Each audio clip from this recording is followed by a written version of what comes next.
भाई क्या डोटासरा साहब जिस तरह की बयानबाजी कर रहे हैं और जो नम्रता सिंह कह रही हैं कि जिहादियों की भाषा बोल रहे हैं कि कोई सिरफिर आएगा, क्या डोटासरा साहब प्रदेश में कन्हैयालाल हत्याकांड जैसी वारदातों की पुनरावृत्ति चाहते हैं क्या?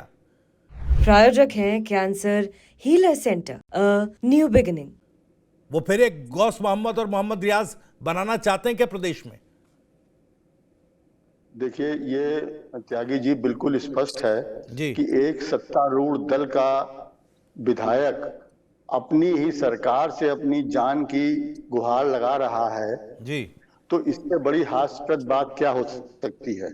ये डोटासरा साहब से नहीं, ये सरकार उनकी है। तो वो सरकार, आज तक उन्होंने कोई कानूनी कार्रवाई की बात सरकार से कर सकते थे, वो इस तरह से प्लेटफॉर्म पे आके बात करना, ये उनका अपने सरकार से ही नहीं तालमेल है। उनकी वो मैसेज साफ साफ दे रहे हैं कि ये सरकार अपने विधायकों की नहीं सुनती है तो जनता की क्या सुनेगी? उस पर तो मैं सवाल पूछ रहा हूं सर, मैं तो उस पर सवाल पूछ रहा हूं, ठीक है, लेकिन मुझे तो वो बताइए जो मैंने आपसे सवाल किया।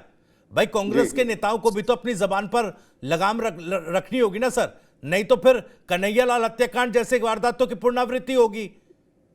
देखिए त्यागी जी, आपकी बात से 100% सभी सहमत होंगे कि जो एक इस तरह के पदों पे बैठे लोग हैं, चाहे विधायक हो, चाहे मंत्री हो, चाहे प्रधान सेवक जी हो, तो ये एक रोल मॉडल समाज के होते हैं, इनको अपनी भाषा पे ध्यान देना चाहिए। लेकिन आप देखिए, थोड़ा सा हम आपको दिल्ली ले चलते हैं। संसद भवन के भीतर प्रधान सेवक जी ने किन किन शब्दों का महिलाओं के लिए इस्तेमाल किया है। सूप नखा वाली नाक है, 56 करोड़ की गर्लफ्रेंड है, कांग्रेस की विधवा है। ये एक प्रधान सेवक जी उसमें कह रहे हैं जो सबसे बड़े देश के, दुनिया के लोकतंत्र का मंदिर है। आज वो भाषा का हमें ज्ञान दिया जा रहा है उनसे, जो एक इस तरह की बात जिनके हाईकमान जिनका करता है ये। और आप बात करते हैं सनातन की, बार बार सनातन में सबसे बड़ा महिलाओं का है, और आपने महिलाओं का अपमान करने का कोई भी मौका नहीं छोड़ा हमने।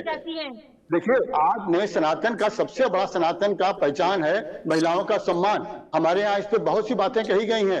आज उन्हीं महिलाओं के की बात करें वहां पर ये, तो आप दूसरी बात आपसे कहेंगे कि, और कुंभ की बात देखिए, कुंभ की बात करी, कुंभ की बात में आपने प्रधान सेवक जी ने, आज देखिए सनातन धर्म में, देखिए सनातन धर्म में जीव हत्या को भी गलत माना गया है।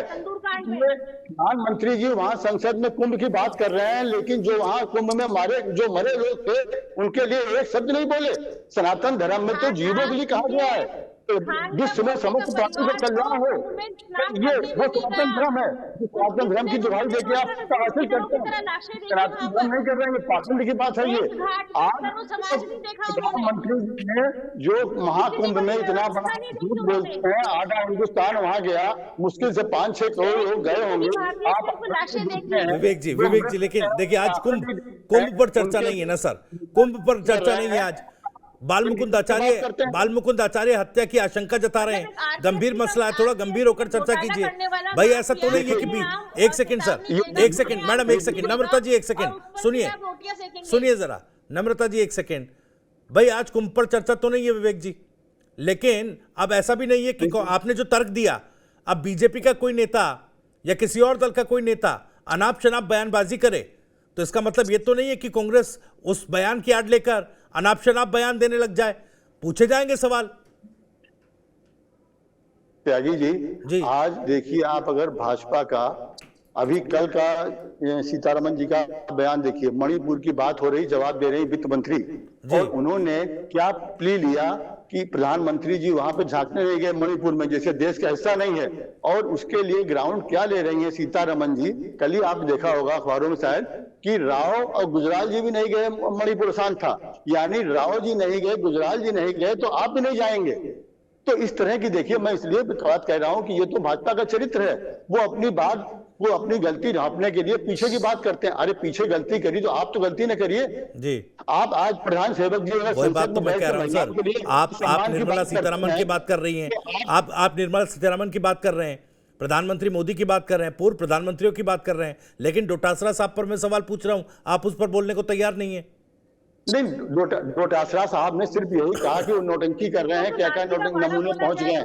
और डोटासरा जी ने बिल्कुल सही कहा, जो लोग सत्ता में हैं, आज सत्तारूढ़ दल के विधायक हैं, वो कोई कार्रवाई करके इस तरह की बयानबाजी करके सिर्फ उनका जनता के बीच में असली मुद्दों से ध्यान हटाना और अपने लिए सिंपैथी हासिल करना है। वो अपनी सरकार से उनको शिकायत है, उनको डोटासरा जी से शिकायत तो केवल एक ऐसी है, वरना वो सरकार से कहें उसके हिस्सा हैं, उन्हीं के विधायक हैं, वो एफआईआर क्यों नहीं कराते हैं? आज तक ये भाजपा ने कोई एफआईआर नहीं कराई पूरे देश में। ये सिर्फ ढिंढोरा पीट के और उसका हिंदू मुस्लिम जो इनका एजेंडा नफरत फैलाने का है, इनको लिए कोई न कोई वेपन चाहिए होता, उसके लिए वो उनको मिल गया। और ये आपने खुद कहा कि आचार्य जी जब से सरकार बनी है, वो कोई न कोई नफरत फैलाने वाला मुद्दा जिससे हमारे सामाजिक ताने बाने की चोट पहुंचती है, बराबर उठा रहे हैं। उसी कड़ी में एक ही कड़ी है बस। प्रायोजक हैं cancer healer centre, a new beginning.